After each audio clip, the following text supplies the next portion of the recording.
진심을 보려면 가장 위험한 시기에, 위기의 순간에 사람의 진심은 드러난답니다. 우리들의 인생은 돌이킬 수 없는 것들 앞에 언제나 서 있습니다. 세상에는 다시 돌이킬 수 없는 것이 크게 세 가지가 있다고 합니다. 첫째는 여러분들 입에서 나오는 말입니다.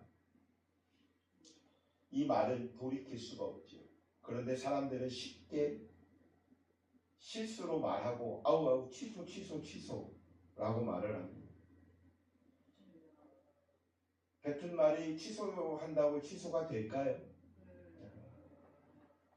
그런데 그냥 우리가 합의하에 말을 하는 것이, 말은 취소되지가 않습니다.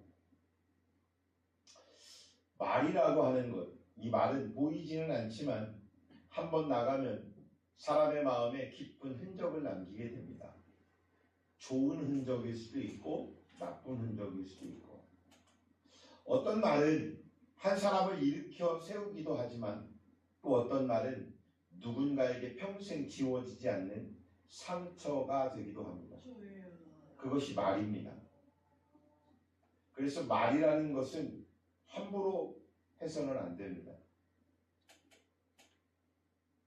그런데 우리는 조금만 가까워지려면 쉬운 농담부터 시작을 합니다. 절대 해서는 안 됩니다.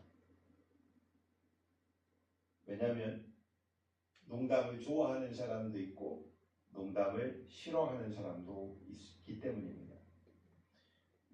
그 사람에 대해서 내가 얼마만큼 잘 안다고 우리가 말을 할 수 있을까요? 깊이 고민해봐야 됩니다.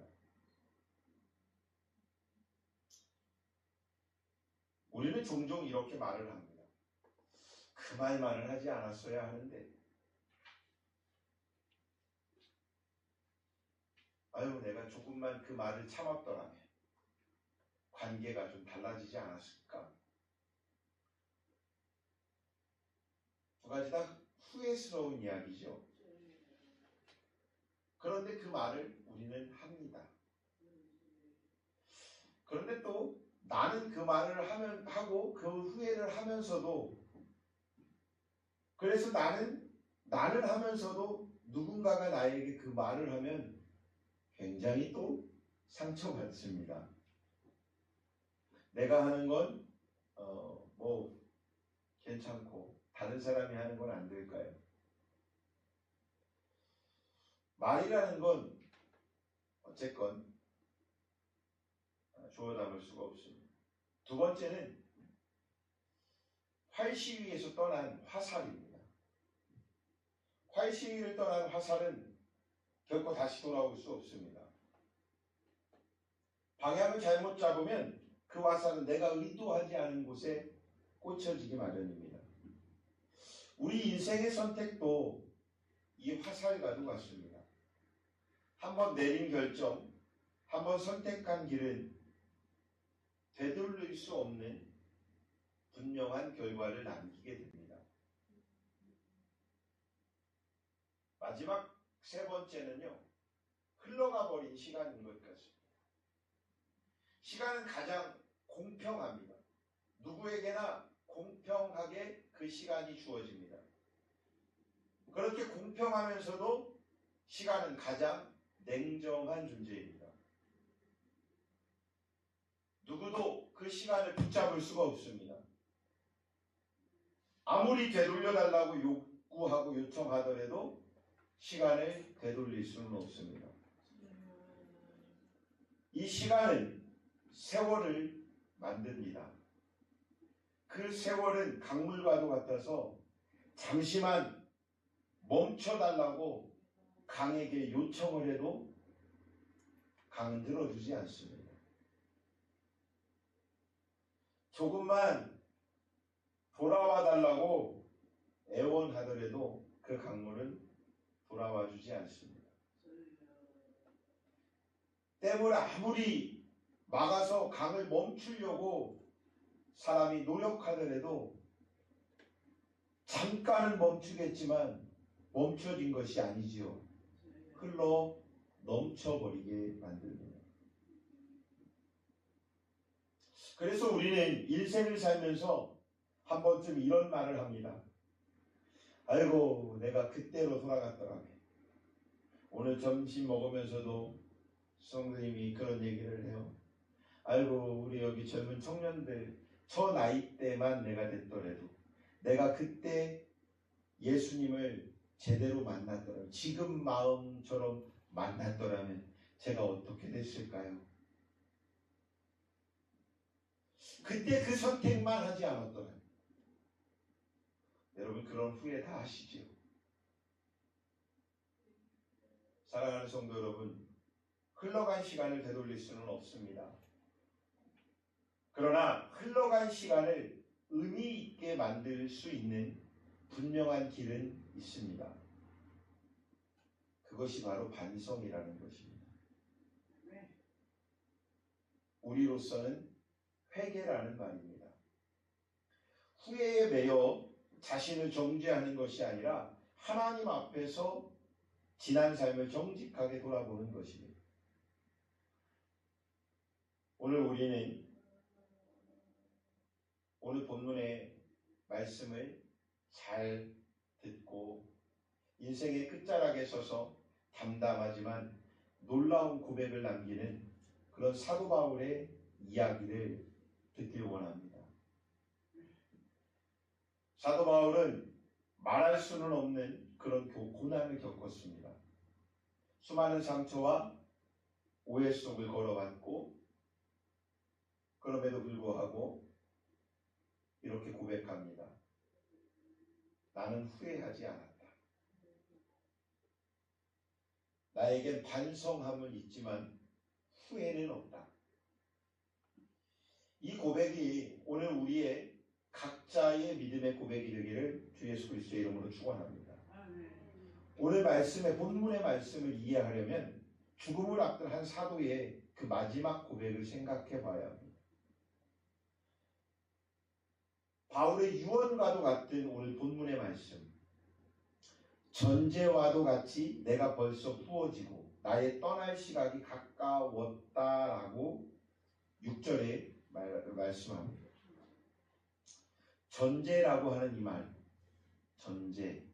이 전제는 제사를 마칠 때, 제사 지낸다고 하지요. 제사를 마칠 때 마지막으로 붓는 술을 전제라고 합니다. 바울은 지금 이렇게 말하고 있는 것입니다. 내 인생은 이제 마지막 한 방울까지 하나님 앞에 부어지고 있다. 내 생명이 마지막까지 지금 하나님 앞에 한 방울까지 지금 부어지고 있는 거예요. 마지막이야 지금. 이 말은 바울의 인생을 제사로 표현한 것입니다. 그러니까 삶은 예배로 지금 표현하고 있는 거예요. 이 예배가 제사인 것입니다. 그래서 그의 마지막 제사, 마지막 인생의 그 마지막 순간 지금 전제하고 있는 거야. 마지막 술 한 잔, 그 한 모금, 아니 한 방울까지 지금 하나님 앞에 내가 드리고 있는 거야.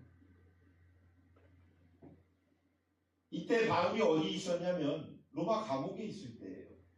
지금 감옥에 있는 그 상황에서 다시 풀려날 가능성이 1도 없었어요. 젊은 날의 열정도 사역을 감당하는 그런 체력도 남아있지 않았던 바울. 그러나 그의 마음에는 두려움보다 확신이 있었습니다. 절망함보다 평안함이 있었습니다. 왜 그럴까요? 그는 인생을 돌아볼 때 하나님 앞에 결코 부끄럽지 않게 살았기 때문입니다.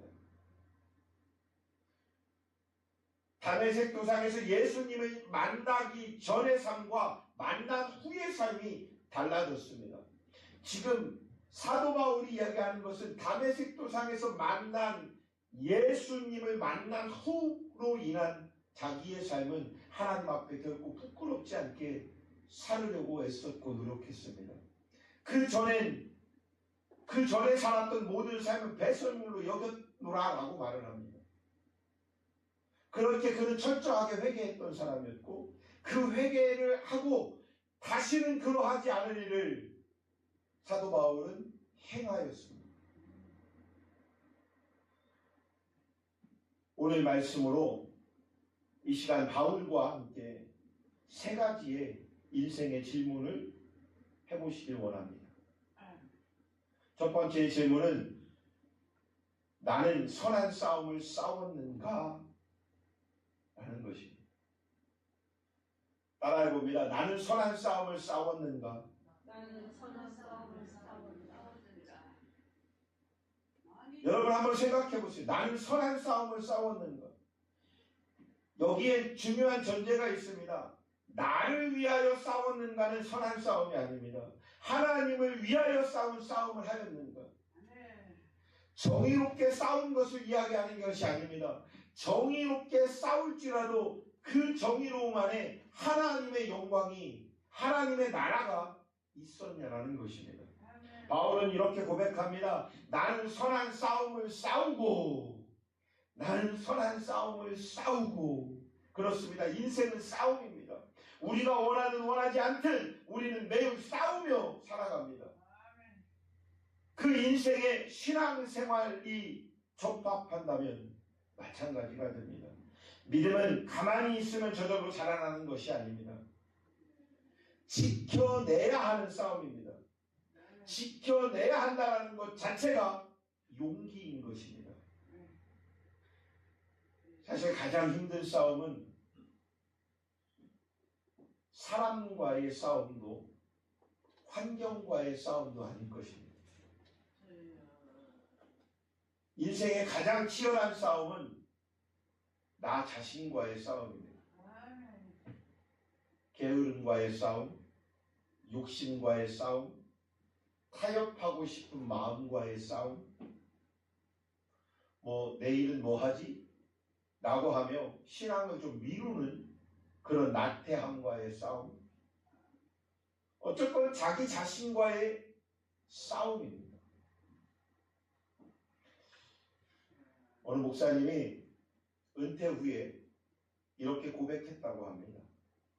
내 사역에서 가장 큰 적은 교인도 아니었고 나의 목회 현장의 환경도 아니었고 매일 새벽마다 내 안에서 갈등하고 있던 나 자신이었다.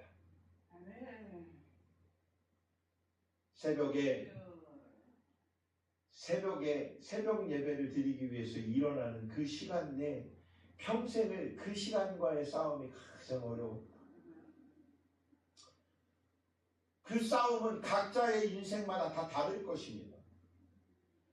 하루에도 12번도 있을 싸움이 있을 수 있을 것입니다. 바울도 이 싸움을 너무나 잘 알고 있습니다. 그래서 이렇게 솔직하게 말하고 있습니다. 내가 원하는 바 선은 행하지 아니하고 원치 아니하는 바 악을 행하는. 그러나 바울은 이 싸움에서 도망치지 않았습니다. 포기하지도 않았습니다. 그는 오직 말씀과 기도로 싸웠습니다. 사랑하는 성도 여러분, 기도는 약한 사람의 마지막 도피처가 아닙니다. 기도는 하나님을 전면에 모시고 그렇게 싸워가는 가장 적극적인 신앙인의 행동인 것입니다. 오직 믿음이 있는 신앙의 행동은 나 자신과의 싸움에서 승리하는 것입니다. 그렇게 승리하는 여러분들이 되시길 주의 이름으로 축원합니다. 두 번째 질문은 따라해봅니다. 나는 달려갈 길을 끝까지 갔는가? 나의 달려갈 길을 마치고라고 지금 사도 바울은 얘기합니다. 나의 달려갈 길을 마치고. 바울의 인생에는 분명한 방향과 목표가 있었습니다. 첫 번째로는 어디서든 예수 그리스도의 십자가와 부활의 복음을 전하는 것이었습니다. 두 번째는 복음을 위해 로마까지 가는 것이었습니다. 세 번째는 무엇보다 예수님을 닮아가는 것이었습니다. 바울은 이렇게 뚜렷한 방향과 목표를 세우고 달려갔습니다. 목표만 세웠을까요? 그냥 목표만 세우고 달려갔을까요?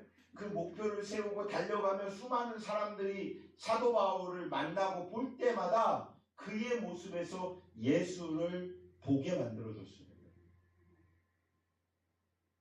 중요한 것은 여러분들의 삶 속에 여러분들이 예수님을 마음에 모시고 예수님과 동행하겠노라 다짐하고 오늘 주신 말씀을 받들고 새기고 이 말씀으로 살아가겠노라 말할 때 여러분들의 주변에 있는 많은 사람들이 여러분들을 바라보며 예수를 보았다라고 말하여야 합니다.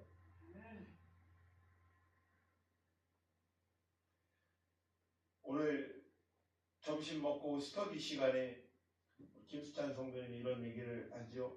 나는 아직 하나님을 못 만났다. 그래서 이런 믿음의 결단을 내가 이렇게 오늘 말씀 통해서 해보겠다. 근데 그 순간에 제가 회개를 했어요. 이렇게 수없이 이야기하고 있는데 사회인 목사를 통해서 사모인 딸을 통해서 하나님을 못 보고 있다면 사모가 그냥 아침, 점심, 저녁으로 계속 먹을 거 날라들고 있는데 예수님을 못 만났대요. 딸의 얼굴에서 예수님을 못 만났다면 회개하여야 합니다. 저부터도. 아까 우리 성도님이 오늘 처음 오신 성도님이 어제 그런 얘기를 합니다. 그렇게 수택에 방황하고 숱하게 오랜 세월을 그렇게 하나님이 없다라고 생각한 것처럼 무신론자로 살았지만 지금 내가 깨닫는 건 열방중앙교회를 통해서 하나님의 사랑을 경험하며 하나님이 계시는구나, 하나님이 나를 사랑하시는구나라는 것을 느꼈다라는 거. 우리를 만나기 전에. 저 나름 냉장고에 있는 빵 한 봉지 가지고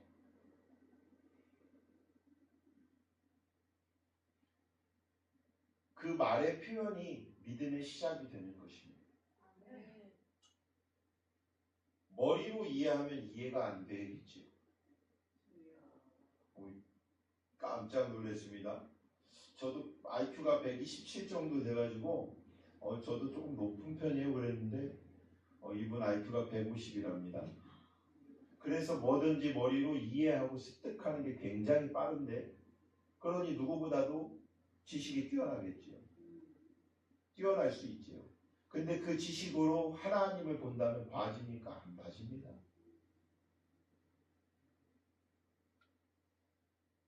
끝까지 머리로 이해하려고 하면 절대 이해되지 않는 게 신앙입니다. 하나님입니다. 성경에 보면 제 얘기가 아니에요. 성경 말씀에 하나님을 눈으로 보려고 하고 내 머리로 하나님을 이해하려고 하는 이 교만한 자들 하나님은 무너뜨렸어요. 그래서 성경에 분명히 오만한 자리에 앉지 말라라고 말씀하고 있습니다. 우리는 분명한 이 말씀을 통하여 우리가 교만하지도 오만하지도 않게 해달라고 기도하여야 됩니다. 이렇게 사도 바울과 같은 분명한 믿음의 목표가 방향이 세워져 있어야 합니다. 마라톤 선수를 한번 떠올려 보십시오. 출발선에 섰을 때에는 수천 명이 함께 서 있습니다. 그러나 결승선을 통과하는 사람은 어떤 사람입니까? 1등한 사람입니까? 아니지요. 끝까지 포기하지 않은 사람이 마라톤을 등정하는 것입니다. 모든 종목에서 메달은 1, 2, 3등에게만 주어집니다. 그런데 특별한 종목, 이 마라톤에는 모든 포기하지 않고 결승선에 들어오는 모든 사람에게 메달을 수여합니다. 마라톤을 우리는 인생과 라고도 말을 합니다. 그 결승선을 우리 인생에 빗대어 우리 인생의 결승선에 끝까지 포기하지 않고 나아가는 우리 성도들 모두가 되시길 주의 이름으로 축원합니다. 바울의 인생은 빠르지 않았습니다. 그렇다고 바울의 인생이 편하게 살아간 인생도 아닙니다. 바울은 예수님처럼 돌에도 맞아봤고요, 감옥에도 갇혀봤고요, 배가 파손되는 그런 인생을 살았습니다. 그러나 그는 자기의 갈 길을 떠나지 않았습니다. 그 방향대로, 목표를 세운 그 방향대로 그 길을 떠나지 않고 끝까지 달렸습니다. 우리도 신앙의 길을 가다 보면 멈추고 싶을 때가 분명히 있습니다. 이 정도 하면 됐지 않았을까? 이쯤 하면 충분하지 않았나? 이제는 좀 쉬어도 되지 않나? 내가 어느 정도까지만 가면 그때는 좀 쉬어야지 라고 안일한 생각들을 분명히 하게 됩니다. 그러나 하나님께서 분명히 하나님께서 원하시는 것은 완주하는 신앙의 믿음이라는 것입니다. 하나님은 완주하는 그 신앙의 믿음을 기뻐하십니다. 사랑하는 성도 여러분, 천국을 향한 예수 그리스도를 예수 그리스도를 향한 분명한 목표가 여러분들에게 있길 원합니다. 예수 그리스도를 통한 천국으로 가는 그 목표가 여러분들 앞에 세워졌으니까 조금 느릴지라도 개의치 마십시오. 조금 절뚝거리더라도 개의치 마십시오. 포기하지 마십시오. 완주하는 신앙의 믿음을 갖고 끝까지 나아가는 사랑하는 성도들이 되주시기에 주의 이름을 축원합니다. 세 번째 질문을 해봅니다. 따라해봅니다. 나는 믿음을 지켰는가? 바울은요, 나는 성공을 지켰도다, 나는 사람을 지켰도다 이렇게 말하지 않았습니다. 나는 신앙에 대해서, 나는 전도에 대해서, 나는 교회에 대해서 나는 성공하였도다, 결코 이렇게 말하지 않았습니다. 그는 마지막까지 달려온 이 순간에도 그의 입술에서는 이렇게 고백합니다. 나는 믿음을 지켰으니. 그렇습니다. 바울은 믿음을 지켰다라고 고백합니다. 모든 것을 잃고도 믿음을 잃지 않았던 욥을 기억하시길 바랍니다. 재산도 잃었습니다. 욥은 자녀도 잃었습니다. 욥은 건강도 잃었습니다. 그러나 그는 이렇게 고백합니다. 내가 알기로는 나의 구속자가 살아계시니, 나의 하나님이 살아계시니, 나의 어떤 것도 다 잃을지라도 나를 구속하신 하나님이 살아계시니 나는 주님 앞에 감사할 따름입니다. 사랑하는 성도 여러분, 믿음은 형편이 좋을 때만 붙는 것이 결코 아닙니다. 믿음이라고 하는 것은 어쩌면 형편이 좋으면 좋을수록 이 믿음은 사라지게 됩니다. 믿음은 아무도 알려주지 않을 때, 손해를 감수해야 할 때, 그때까지 붙드는 것이 진짜 믿음 같습니다.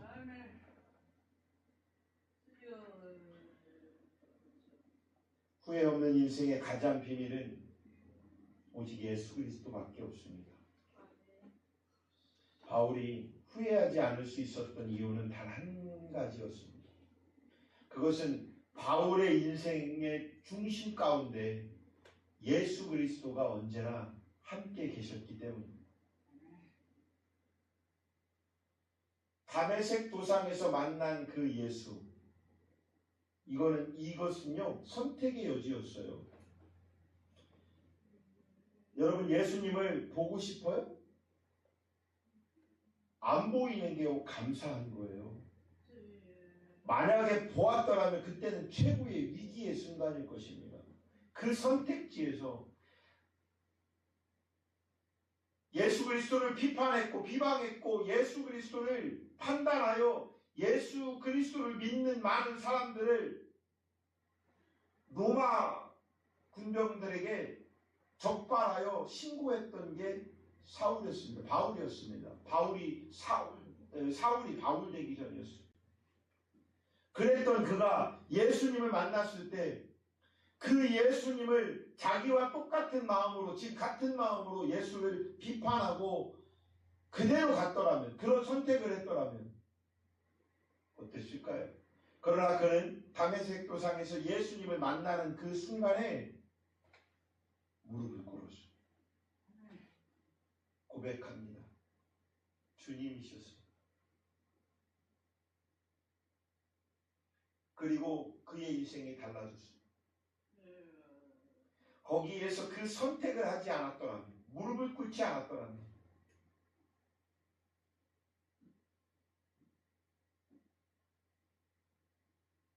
우리의 인생 가운데도 똑같은 상황들이 있습니다. 지금 우리가 어떤 선택지에서 예수님 앞에 무릎을 꿇을까?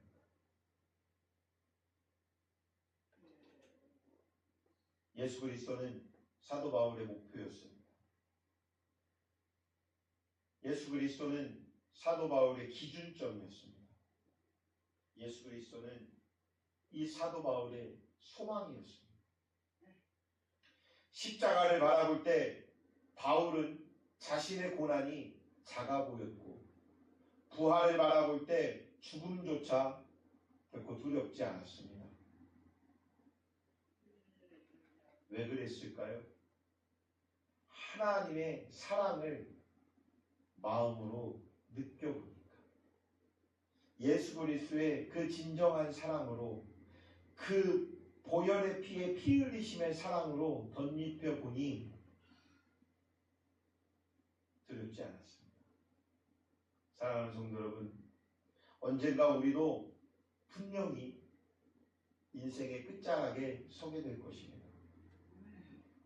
그날 우리는 어떤 고백을 남기게 될까요? 저는 여러분에게 이런 제안을 드립니다. 열심히 살았다가 아니라 내가 믿음을 지켰도다. 이런 고백을 남길 수 있는 우리 사랑하는 성도들 모두가 되시길 주의 이름으로 축원합니다. 분명히 아직 시간이 남아 있습니다. 아직 인생이라는 달릴 길이 여러분들에게 남아 있습니다. 오늘 이 시간 예수님께 인생의 중심을 다시 내어 드리십시오. 그리고 남은 생애를 후회가 아닌 믿음으로 채워나가는 성도들이 되시길 주의 이름으로 축원합니다. 오늘 우리는 함께 결단하여야 합니다. 주님, 남은 생애를 믿음으로 살겠습니다. 이런 고백을 하는 사랑하는 성도들이 되시길 바랍니다. 생애라고 하는 것은 나의 삶의 일거수일투족의 모든 관계가 되는 그 시간의 삶입니다. 불교에서 얘기하는 찰나의 시간과 같습니다. 그 시간까지도 0.0001초까지라도 주님 앞에 내어드리는 그 삶을 선택하시기 바랍니다. 이 결단 위에 하나님의 평안과 의의 면류관의 소망이 충만히 임할 줄 믿으시길 주님의 이름으로 축원합니다. 기도하겠습니다.